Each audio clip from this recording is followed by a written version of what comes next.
নমস্কার, সোনারপুর বার্তায় আপনাদের প্রত্যেককে স্বাগত। আপনাদের সঙ্গে এই মুহূর্তে রয়েছে আমি ঋষিতা। 2024-এর লোকসভা নির্বাচন শেষ হয়েছে। বেশ হাড্ডাহাড্ডি লড়াই ছিল এই 2024-এর লোকসভা নির্বাচন। সেই নির্বাচনের ফল ঘোষণা হয়ে গেছে। যাদবপুর লোকসভা কেন্দ্রে তৃণমূল কংগ্রেস প্রার্থী একেবারে 2,58,000-এরও বেশি লিডে তিনি জয়লাভ করেছেন। ঠিক যাদবপুর লোকসভা কেন্দ্রেরই অন্তর্গত সোনারপুর দক্ষিণ বিধানসভা, সেই বিধানসভার 11 নম্বর ওয়ার্ডের কাউন্সিলর কৃষ্ণপদ মণ্ডল মহাশয়কে আজ আমরা সরাসরি সোনারপুর বার্তার সঙ্গে পেয়ে গেছি। সরাসরি তার সঙ্গে কথা বলে নেব। প্রথমেই সোনারপুর বার্তার আপনাকে স্বাগত জানাই। আমিও সোনারপুর বার্তাকে আন্তরিকভাবে অভিনন্দন জানাই এবং আপনাদের মাধ্যমে আমার সমস্ত ভোটার বন্ধু, প্রতিবেশী, আমার ওয়ার্ডের নাগরিকদেরকে আমি আন্তরিকভাবে অভিনন্দন জানাই, যারা আমাদেরকে ভোট দিয়েছেন এবং দিতে পারেননি সকলকেই আমরা অভিনন্দন জানাই। যাদবপুর লোকসভা কেন্দ্রে তৃণমূল কংগ্রেস প্রার্থী 2,58,000-এরও বেশি ভোটে জয়লাভ করেছে, কি বলবেন এটা নিয়ে? যে পরিস্থিতির মধ্য দিয়ে এবারের নির্বাচন হয়েছে তাতে বলবো যে সায়নী ঘোষ অনেক বেশি ভোটে আমাদের লিড পেয়েছেন। এটা আমাদের একটা গর্বের বিষয় এবং কর্মীদের মনোবল বাড়িয়ে দিয়েছে। কিন্তু একেবারে সোনারপুর দক্ষিণ বিধানসভা, সেক্ষেত্রে এখানে ফল আশানুরূপ হলো না, এর কারণ কি বলে মনে হচ্ছে আপনার? আশানুরূপ হয়নি সেটা বলবো না। গত লোকসভা নির্বাচন 2019 আমরা 14,500-এর ভোটে লিড পেয়েছিলাম, সেখানে এবছর 10,500 হয়েছে, 3,000 ভোটের মতো আমরা কম পেয়েছি। তা এটা 3-4 হাজার ভোট কম হয়েছে। সেটা কেন কম হয়েছে আমরা পর্যালোচনা করছি। সেটা অনেকটা সার্বিকভাবে যে ট্রেন্ডটা দেখা গেছে যে শহর অঞ্চল বা শহরতলি এলাকায় যেখানে ভোটের অঙ্ক কষতে গিয়ে আমরা দেখেছি একটু মানুষ বিরোধীদের ভোট দিয়েছে। আমাদের এখনও সেই ঘটনা ঘটেছে। তবে লোকসভা বলে এরকম হয়, লোকসভা ভোটের ট্রেন্ড আমাদের সবসময় সোনারপুর দক্ষিণে একটু কম থাকে। এটা ধারাবাহিকভাবে আমরা দেখেছি। বিধানসভায় আবার আমরা নিজের জায়গায় ফিরে আসি এবং পৌরসভায় তো স্বাভাবিকভাবে আমাদের সব ওয়ার্ডে ভালো ভালো লিড পাই আমরা। সোনারপুর দক্ষিণে 6টা ওয়ার্ডে তৃণমূল কংগ্রেস পিছিয়ে রয়েছে, তার মধ্যে একটি আপনার ওয়ার্ডও রয়েছে। কি মনে হয় কোথায় খামতি ছিল? আমাদের ওয়ার্ড পিছিয়ে আছে, এটাও অস্বীকার করার কিছু নেই। কিন্তু কেন মানুষ ভোট দিয়েছে আমরা অন্বেষণ করছি, তদন্ত করছি, মানুষের কাছে যাচ্ছি যে কেন আমাদের কাছ থেকে আপনারা মুখ ঘুরিয়ে নিলেন, কেন আমাদেরকে ভোট একটু কম দিলেন। আমরা জিজ্ঞাসা করছি তাদের কোথায় আমাদের খামতি ছিল, সেটা আমরা অন্বেষণ করছি। দেখা যাক কী করা যায়। আমরা 2019-এও কম পেয়েছিলাম এবং 2019-এ কম পাওয়ার পরে 2022-এর যে নির্বাচন ছিল, এই 21-এর বিধানসভা নির্বাচনে আবার আমরা লিড পেয়েছি এবং 22-এ পৌরসভা নির্বাচন, সেখানে আমরা প্রায় 3,3100-3200 মতো আমরা লিড পেয়েছিলাম। আমাদের এখানকার একটা ট্রেন্ড আছে যে বিধানসভা নির্বাচনে মানুষ সেন্ট্রাল গভর্নমেন্ট কারা গড়তে পারে সেই নিরিখে ভোট দেন। আর এবারে একটু বেশি অপপ্রচার ছিল, নানা রকম ঘটনা আপনারা সবাই জানেন, আমরা সকলে জানি, আমরা রক্ষা করতে পারিনি। একেবারে দক্ষিণ 24 পরগনার মধ্যেও কিন্তু সোনারপুর দক্ষিণ বিধানসভাটা পিছিয়ে। সেক্ষেত্রে এত প্রকল্পের সুবিধা রয়েছে, দুর্নীতির অপপ্রচার কি শুধু সোনারপুর দক্ষিণের ওপরেই পড়লো? না, সেটা নয়, সার্বিকভাবে ঘটনাটা ঘটেছে। আপনারা সবই জানেন যে কেন এরকম হলো। অনেক জায়গায় আমরা ব্যর্থ হয়েছি দলগতভাবে, অনেক বিধানসভা নির্বাচনে আমাদের ফলাফল আশানুরূপ হয়নি। সেক্ষেত্রে দক্ষিণ 24 পরগনার আপনারা বলছেন যে দক্ষিণ 24 পরগনার মধ্যে সোনারপুর দক্ষিণের রেজাল্ট খারাপ হয়েছে, আমরা মেনে নিচ্ছি। এবং আমাদের যেখানে খারাপ হওয়ার কথা ছিল সেখানে ভালো হয়েছে, যেখানে ভালো হওয়ার কথা ছিল সেখানেই খারাপ হয়েছে। আর যেখানে খারাপ হয়েছে আমরা বেশি করে নজর দিচ্ছি রিকভারি করার, এবং বিধানসভা নির্বাচনে আমরা ভালো ফলই করব। গোটা বিধানসভার মধ্যে একমাত্র পোলঘাট গ্রাম পঞ্চায়েত 4,000 লিড দিয়েছে। পোলঘাট গ্রাম পঞ্চায়েতে আমাদের 95% সংখ্যালঘু মানুষের বসবাস এবং ওই ওই অঞ্চলের সংখ্যালঘু মানুষরা আমাদের সবসময় 100% আমাদেরকে ভোট দেন। এবারও তারা দিয়েছেন, তারা আমাদের থেকে মুখ ঘুরিয়ে নেননি। তাদেরকে অসংখ্য ধন্যবাদ যে আমাদের বিধানসভার মুখ রক্ষা করেছেন। প্রতিবারই তারা ভালো লিড দেন, এবারও দিয়েছেন। আমরা আমাদের সোনারপুর দক্ষিণে 6টা ওয়ার্ডে হেরেছি, একটা অঞ্চলও এই 6টা ওয়ার্ডেই হেরেছি, একটা অঞ্চলও কম ভোট পেয়েছি। আশা করছি এটা ওভারকাম হয়ে যাবে। সোনারপুর দক্ষিণেরই প্রাক্তন বিধায়ক বলছেন যে এটা সাংগঠনিক ত্রুটি, সোনারপুরে গ্রামে হোক বা শহরে কোনো কমিটি নেই, কি বলবেন? এটা তার নিজস্ব মতামত। তিনি বিদগ্ধ মানুষ, 10 বছরের এমএলএ, এখন প্রাক্তন হয়ে আছেন। আমরা কি আর বলবো, তিনি 10 বছর সংগঠন কেমন করেছেন তিনি জানেন। তবে বর্তমান এমএলএ চেষ্টা করছেন সংগঠনটা ভালো করে তৈরি করা। জীবনবাবুর সময় সংগঠন বলে তো কিছুই ছিল না। তাকে তার সময়ের শেষ দিকটা অত্যন্ত সাংগঠনিক অবস্থা খারাপ হয়েছিল, আমরা সামাল দিয়েছিলাম। আর এই সময় সংগঠন যথেষ্ট মজবুত এবং মজবুত হচ্ছে। আমাদের সেই ডামাডোলটা নেই। জীবনবাবুর সময় যখন আমরা জীবনবাবুর হয়ে একটা মিছিল করতাম, পাল্টা আমাদের অপোনেন্ট টিম মিছিল করত। জীবনবাবুর পক্ষ নিয়ে আমরা যখন একটা মিটিং করতাম, পথসভা করতাম, পাল্টা তার এগেনস্টের টিম সভা করত। এখন সেইটা নেই যে আমরা যারা প্রশাসনে আছি, এমএলএ আছেন, আমরা মিটিং মিছিল করছি, পাল্টা অপোনেন্ট টিম যারা তারা আছে বলে মনে নেই, আমরা ধরছি না, কিন্তু সেই রকম পরিস্থিতি আর নেই। আমাদের সংগঠন স্বাভাবিক হয়েছে অনেকটা বেটার আগের থেকে বলবো। তিনি যখন বিধায়ক ছিলেন, তার বিধায়ক থাকাকালীন একেবারে শেষের দিকে সোনারপুরের টাউন সভাপতি রঞ্জিত রায়কে সরিয়ে আপনাকে টাউন সভাপতি করেছে। না, আমাকে টাউন সভাপতি করেনি। আমি সবসময় ক্রাইসিস পিরিয়ডে আমি সাপোর্ট দিয়েছি। আমি তার দুবারের ইলেকশন এজেন্ট ছিলাম, লাভলি মৈত্রেরও আমি ইলেকশন এজেন্ট ছিলাম। তো আমি সবসময় ক্রাইসিস ম্যানেজার আর কি, যেখানে সমস্যা হয় আমাকে ঠেলে দেয় দল। এখনও আমি চেষ্টা করছি, যারা পুরনো কর্মীরা একটু বসে টসে আছে, কাজ করতে চাইছে না, তাদেরকে টেনে বের করা, এটাও আমরা চেষ্টা করছি সবাই মিলে করা। তখনও করেছি, এখনও করেছি। তখন নানান প্রতিবন্ধকতার মধ্যে দিয়ে এই সোনারপুর টাউনের আপনারা জানেন যে জামাডোল ছিল, আমি তার সামনে দাঁড়িয়ে জীবনবাবুর নেতৃত্বে আমরা দলটা করেছি। কিন্তু সেই পরিস্থিতি আর এখন নেই। জীবনবাবুর উপরে হামলা, পার্টি অফিসে হামলা, মিটিং পাল্টা মিটিং, মিছিল পাল্টা মিছিল, সেইটার পরিস্থিতি এখন নেই। এখন সবাই মিলে আমরা কাজ করছি। 2-1 হয়তো আনাচে কানাচে বসে টসে আছে বয়সজনিত কারণে, বা অনেকদিন রাজনীতি করেছেন, দল ক্ষমতায় আছে অনেকদিন, সে কারণে অনেকের মধ্যে ল্যাঠারিটি এসে গেছে। আমরা চেষ্টা করছি সবাইকে নামানোর জন্য চেষ্টা এই করছি। জায়গাটাতেই আসবো, জীবন মুখোপাধ্যায় আরো একটি কথা বলছেন যে দলের 75% কর্মীদেরকে বসিয়ে দেওয়া হয়েছে। এবং এটা সম্পূর্ণ ভুল কথা। উনি কোন অ্যাঙ্গেল থেকে বলেছেন জানি না, ওনার ব্যক্তিগত মতামত। এত বড় একটা বিধানসভা নির্বাচন, মিটিং মিছিল, ভোট তো কম পায়নি, 4,500 ভোট কম পেয়েছে। লোকসভা নির্বাচনের যা ট্রেন্ড, সেই ট্রেন্ডের পরিপ্রেক্ষিতে আমরা ঠিক জায়গায় আছি। আবার দেখবেন বিধানসভায়, অন্যান্য বিধানসভা থেকে আমরা এগিয়ে গেছি। সোনারপুরের মানুষের একটা ট্রেন্ড আছে যে লোকসভায় তারা ভোট দেয়, লোকসভার নিরিখে ভোট দেয়, কাদের সরকার গড়ার পসিবিলিটিস আছে। এছাড়া অনেকগুলো ফ্যাক্টর এবার কাজ করেছে। এবং তিনি আরেকটি কথা বলছেন যে যারা এখন ভোট পরিচালনা করছেন তারা অভিজ্ঞ নন, তারা কি আগে কখনো ভোট পরিচালনা করেছেন, এরকম একটি কথা তিনি বলছেন।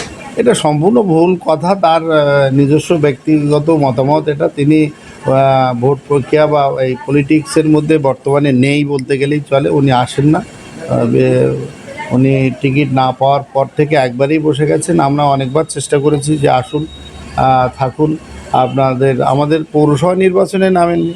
আমরা অনেকবার বলেছি যে আসুন, অন্তত 2-1টা মিটিং করে দেন, করেননি। তো আমরা দোষারোপ করবো না, তার বয়সজনিত কারণ, শারীরিক পরিস্থিতির অসুবিধা আছে হয়তো অনেক কিছু, কিন্তু তিনি যেটা বলছেন সেটা ঠিক না। আমরা কি পুরনো কর্মী নই? আমি ওনার 10 বছরে এই দুবারের ইলেকশন এজেন্ট। উনি যখন বিধায়ক হননি তার আগে 1998 সাল থেকে যত জেলা পরিষদের নির্বাচন, পঞ্চায়েত সমিতির নির্বাচন, আমি সব জায়গায় ইলেকশনে যাই। আমরা পঞ্চায়েতে আমরা পুরনো কর্মী নই, এবারও ইলেকশনে দিয়েছিল, আমরা পুরনো কর্মী নই। কিন্তু সোনারপুরে তো বেশ কিছু পুরনো কর্মী আছে যারা এই মুহূর্তে- পুরনোরা এক সময় থাকে না, একটা সময় পুরনোদের অবসর নিতে হয়, সরে যেতে হয় বয়সজনিত কারণে, বিভিন্ন কারণে। সেরকম দু চারজনের ক্ষেত্রে ঘটতে পারে, কিন্তু পুরনোরা নেই, নতুনরা করছে, এরকম ধারণা হলো কেন ওনার, আমি জানি না কোন অ্যাঙ্গেল থেকে বলছেন, উনি কতটা খোঁজখবর রাখেন উনিই জানেন। কিন্তু আমরা জানি যে আমাদের প্রত্যেকটা জায়গায় সাংগঠনিকভাবে মজবুত হচ্ছে এবং আরও মজবুত হবে। সেক্ষেত্রে একেবারে দলের তরফ থেকে একটা বার্তা আসছিল যে এই নির্বাচনে যেখান থেকে লিড কম আসবে তাদেরকে সরিয়ে দেওয়া হবে, এরকম একটা বার্তা আসছিল। সেক্ষেত্রে আপনার ক্ষেত্রে কি এখনো কোনো বার্তা এসছে? না, বার্তা এখনো আসেনি। বার্তা আসলে আমরা নিশ্চয়ই দলের নির্দেশ মেনে চলবো। দল যদি বলে যে আপনাদের সরে যেতে হবে, আমরা সরবো। আমরা তো সেই 98 সাল থেকে করছি।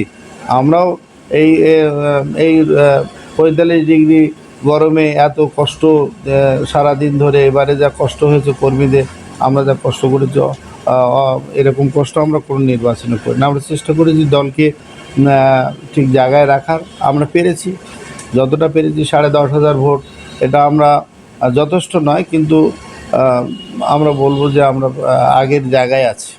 আর যদি দল সিদ্ধান্ত নেয় যে যারা যে সমস্ত ওয়ার্ডে পরাজিত হয়েছে তাদের দায়ভার নিয়ে সরে যেতে হবে, আমি তো প্রথম দিনেই বলে দিয়েছি দলকে যে দল যদি সিদ্ধান্ত নেয় আমি সরে যেতে রাজি আছি। আমরা দলের ভালো চাই, তা আমরা সরে গেলে যদি ভালো হয় নিশ্চয়ই সরে যাব। সেক্ষেত্রে মানে একেবারে প্রচারে তো কোথাও খামতি ছিল না, কিন্তু এই যে বিভিন্ন ক্ষেত্রে পুকুর ভরাটের অভিযোগ আছে বা বেআইনিভাবে নির্মাণ, এগুলোই কি সামনে হয়ে এসে দাঁড়ালো? না, এরকম কোনো কিছু হয়নি। কেন হয়েছে আমরা সেটা অন্বেষণ করছি। পুকুর ভরানোর ঘটনা এখানে তো আসেনি, লাইমলাইটে এসেছে, পেপারে লেখালেখি হয়েছে, এমন ঘটনা এই সময় আমরা দেখিনি। জীবনভর সময় কিছু কিছু ঘটনা আমরা দেখেছিলাম পেপারে, ও আর্টস পেপার কাটিং টাটিং দেখেছিলাম, কিন্তু এই এমএলএর 2 বছর 3 বছর অতিক্রান্ত হলো লাভলি ম্যাডামের সময়। তো এই সময়ে সেরকম কোনো ঘটনা এখনও পেপারে কি এসছে আমার তো দেখা নেই। সুতরাং যেটা হয়নি সেটা কি করে বলবো? বানানো কথা অনেকেই বলবেন, অনেকে বিভিন্ন কারণে দলের অপবাদ দিতে পারেন, বিরোধীরা দিতে পারেন, কিন্তু রাজপুর সোনারপুর পৌরসভা এবং সোনারপুর দক্ষিণ বিধানসভা সেরকম কোনো ঘটনা আমাদের সামনে এখনও আসেনি, এটুকু বলতে পারি। আর এই যে আপনি যেমনটা বললেন যে একটি পঞ্চায়েতেও লিড কম এসছে, সেই পঞ্চায়েত অর্থাৎ লাঙ্গলবেড়িয়া পঞ্চায়েতেরই ভোটার বিধায়ক, এখানকার যিনি বিধায়ক আছেন, এবং তিনি যে বুথে ভোট দিয়েছেন 297 নম্বর বুথ, সেখানেই তৃণমূল কংগ্রেস 36 ভোটে পিছিয়ে রয়েছে। না, সেটা হতে পারে। আমি বললাম তো, আমাদের বহু নেতা নেত্রীরা তাদের নিজ নিজ কেন্দ্রে হেরে গেছে, মন্ত্রীরা হেরে গেছে। সেক্ষেত্রে বিধায়কের যে বুথে ভোটার হয়েছে সেই বুথে হেরেছে, সেটা হারতেই পারেন, কোনো কারণে হেরেছেন। আমরা সেটা দেখছি যে ওই বুথের দুর্বলতা কোথায় ছিল, কেন বিধায়ক তো ভোটার হয়েছেন সোনারপুরে একটা বুথে, এবং সেই বুথের কেন হারলো, বিধায়ক ভোটার হয়েছে বলে হারতে পারে না সে বুথে, এমন তো নয়। তো হেরেছে কেন আমরা দেখছি, যে সে জায়গায় আমাদের ডেফিসিট হয়েছে, সেই সব জায়গায় আমাদের সাংগঠনিক ত্রুটির জন্য হলো, না সেখানে ডেভেলপমেন্ট করতে পারেনি সে কারণে হলো, না অন্যান্য কারণ, সেগুলো আমরা অন্বেষণ করছি। চুলচেরা বিশ্লেষণ চলছে, সাংগঠনিকভাবে আমরা সেসব জায়গাগুলো পুনরুদ্ধার করার চেষ্টা করছি। এর পরবর্তীতে বিধানসভা নির্বাচন আছে, তার আগে পৌরসভার নির্বাচন আছে, সেক্ষেত্রে কিভাবে কাজ করার পরিকল্পনা রয়েছে? মানে এই যে ত্রুটিটা হলো বা এই যে আশানুরূপ ফলটা হলো না, সেক্ষেত্রে কিভাবে আপনারা পুরোটা পরিকল্পনা করছেন? আমাদের 26-এর বিধানসভা নির্বাচন অলরেডি দলীয়ভাবে আমাদের বার্তা দেওয়া হয়ে গেছে যে আমাদের বিধানসভা নির্বাচনকে সামনে রেখে আমাদের জায়গা তৈরি করতে হবে, মানুষের কাছে যেতে হবে, কোথায় কোথায় ঘাটতি আছে, জনসংযোগে ঘাটতি থাকতে পারে, আমাদের ব্যবহার খারাপ হতে পারে, সেগুলো আমরা অন্বেষণ শুরু করেছি সাংগঠনিকভাবে। এবং বিধানসভা ভিত্তিক কমিটি আমাদের দীর্ঘদিন ধরে ছিল না, জীবনবাবুর সময়ের আগে থেকে নির্মলদার সময় ছিল না। নির্মলদা 10 বছরের এমএলএ ছিলেন সোনারপুরে, অবিভক্ত সোনারপুর, তখনও ছিল না সংগঠন। নির্মলদাকে আমরা বলতাম, এটার নির্মলদাটা কারণটা কি? না, কারণটা তারাই জানবেন। নির্মলদা জানতেন, জেলা নেতৃত্ব জানতেন, জীবনবাবু জানতেন। নির্মলদাকে আমরা বলতাম আপনি একটা সংগঠন করুন না, উনি তখন ওই 30-35 জনের একটা লিস্ট নিয়ে পকেট থেকে বের করতেন, করে বলে এই তো আমার লিস্ট আছে, এবং মাঝে মাঝে বসতেন উনি ব্লক নেতৃত্বদের নিয়ে, মাঝে মাঝে বসতেন ডেকে ডেকে, এটা আমরা দেখেছি। কিন্তু জীবনবাবুর 10 বছরে আমরা কোনো সময় ব্লক সংগঠনকে নিয়ে বসতে দেখিনি। কারণ সেই জীবনবাবু বলছেন যে 75% নেতৃত্ব কাজ করছেন, এটা আমাদের একটু অবাক লাগছে। এমনটাও বলছেন যে 75% কর্মীদের ঘরে ঘরে ঢুকে হয়েছে কে এবং, কাকে না যাদের পরবর্তীতে ভোটের পরে আরো ঘরে ঢুকিয়ে দেওয়া হবে। যায় না উনি কিসের ভিত্তিতে বলছেন, সম্পূর্ণ তার নিজস্ব মতামত। আমরা বলবো তো তিনিই আমাদেরকে বাইরে ঠেলে দিয়ে তিনিই ঘরে ঢুকে গেছে। তিনি যখন টিকিট পেলেন না, এটা তো আমাদের দোষ ছিল না, অথচ আমরা তার জন্য 10 বছর মরণপণ লড়াই করেছি, তাকে নিয়ে মিটিং মিছিল করেছি, এবং বিরোধীদের কাছে আমরা মার খেয়েছি। বিরোধী সিপিএমের কাছে মার খেয়েছি, দলীয় ছেলেপেলে যারা বিক্ষুব্ধ ছিল তাদের কাছে মার খেয়েছি। তার তো একবার মনে হয়নি যে পৌরসভায় আমি 2টো মিছিল করি, মিটিং করে দিই, বিধানসভায় একটা মিটিং করে। তিনি তো 10 বছরের এমএলএ ছিলেন। আমরা তো তার টিকিটের জন্য আমরা তো দায়ী, টিকিট না পাওয়ার জন্য আমরা তো দায়ী নয়। তাহলে সেটা তিনি করেননি। এখন ঘরে বসে তিনি যদি ভবিষ্যৎবাণী করেন বা এইসব কথা বলেন, সেটা তার নিজস্ব মতামত, তাকে অসম্মান করব না। যথেষ্ট শ্রদ্ধেয় মানুষ, ইতিহাসের লেখক, আমরা তাকে শ্রদ্ধা করি, তাকে দেখে একসময় রাজনীতি করেছি, এখনও তাকে শ্রদ্ধা করি। তিনি সুস্থ থাকুন, স্বাভাবিক থাকুন, দলের কাজে তিনি আসুন, দলের করুন। এই পার্টি অফিস করার সময়, তার সময় আমরা কেস খেয়েছি। তিনি আমাকে এবং আমার বন্ধু ঝন্টুর নামে কেস করেছিল আমাদের কোর্টে, যে এই পার্টি অফিস করতে দেবো না পিডব্লিউডিতে। অথচ পরবর্তী সময় তিনি এই পার্টি অফিস ব্যবহার করে রাজনীতি করে গেছেন, বলে ভালো হয়েছে। তো এখন মানুষ যদি তার প্রয়োজনে দলকে ব্যবহার করে, কর্মীদের ব্যবহার করে, পরবর্তীকালে সে যদি আবার সেই জায়গা থেকে সরে যায়, এটা দুর্ভাগ্যজনক। আমরা তো কর্মী, আমরা তাদের নিয়ে পর্যালোচনা করা বা সমালোচনা করা এটা আমাদের সাজে না।